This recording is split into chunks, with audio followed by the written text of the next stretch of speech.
Everyone has an ethnic background. I'm African American. I am an Asian American, the daughter of 2 Filipino immigrants. I'm a white, mostly German American. I am Mexican American. I'm a Native American from the Lakota tribe. The funny thing is, we live in a society that prizes both colorblindness and diversity. Somehow we're supposed to visibly diversify our school and work spheres, and yet act like we're all from the same story. Colorblind diversity often merely means multicolored attendance in the same room. We have not progressed into a post-racial society. We just tried to deal with the past by ignoring the scars and assuming, hoping that colorblindness would fix it all. We're also not struggling from a lack of tools. We have plenty of language, programs, and theory, and yet we're still stuck. We need a different way out. As Gandalf says in Lord of the Rings, the only way to get to the other side is through the mountain. Instead of colorblindness, we must choose to be ethnicity aware, to embrace our ethnic backgrounds. To do this, we need help beyond ourselves. So who can we ask? Jesus shows remarkable intentionality as he willingly engages in ethnic differences and tension with a Samaritan woman at the well, or when he tells a story about a Samaritan showing mercy to his ethnic enemy, an Israelite. If we want to ask him for help, we need to start with our own ethnicities, our own ethnic stories.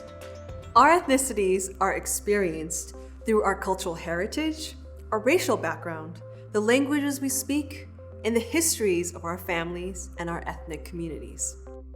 When we ask Jesus to redeem our ethnic stories, we're saying, "Come and enter into this part of my story. Show me what is made beautiful, and show me where you want to heal." We're asking him to amplify how he's made us well and to excavate the places of brokenness, pain, racism, idolatry, and sin. If we pretend like we're all the same, we're not seeing the beauty of our different cultural expressions, and we're not able to address real cross-cultural conflict and racial pain. We end up becoming bad friends to one another, and we're not able to share the story of Jesus in a compelling manner. So, where do we start? Here's how it works. First, we need to embrace our ethnic backgrounds and ask Jesus to show us how he's made us well in the beauty of our ethnic heritage. Each and every one of us has been made well in the image of God.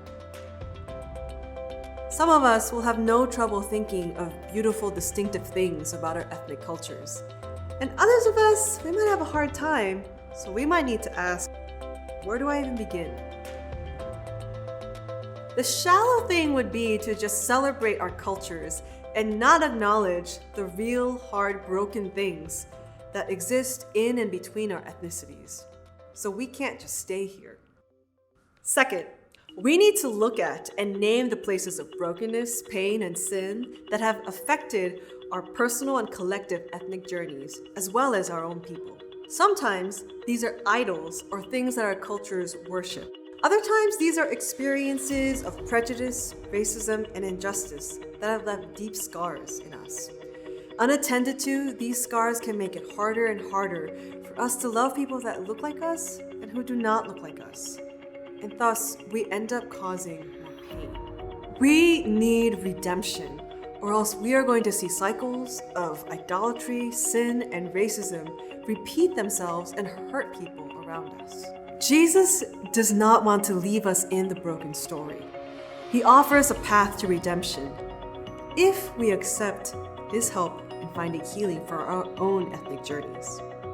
He wants to affirm the good that he created and intended for each ethnic background. And he wants to excavate and heal the wounds and scars that cause us to suffer and serve as poor neighbors to one another.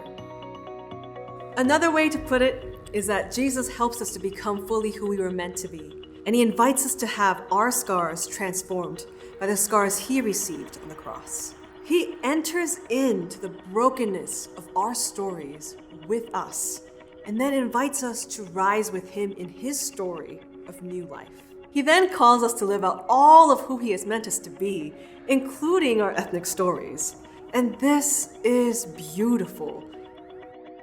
But wouldn't it be selfish to just keep that to yourself? He invites us to steward our ethnic stories for His kingdom purposes, to share the story of His healing in our lives with others, to pursue reconciliation with different ethnic groups and people, and to pursue justice in Jesus' name. And He invites us into His communal, global plan of restoration. Instead of ethnicity serving as the confines of how you love others, your ethnic story becomes the thing that helps display the good news of Jesus. In other words, your redeemed ethnic story will become a blessing to the world. Join us for this honest conversation exploring our ethnicities, beauty, brokenness, redemption, and restoration.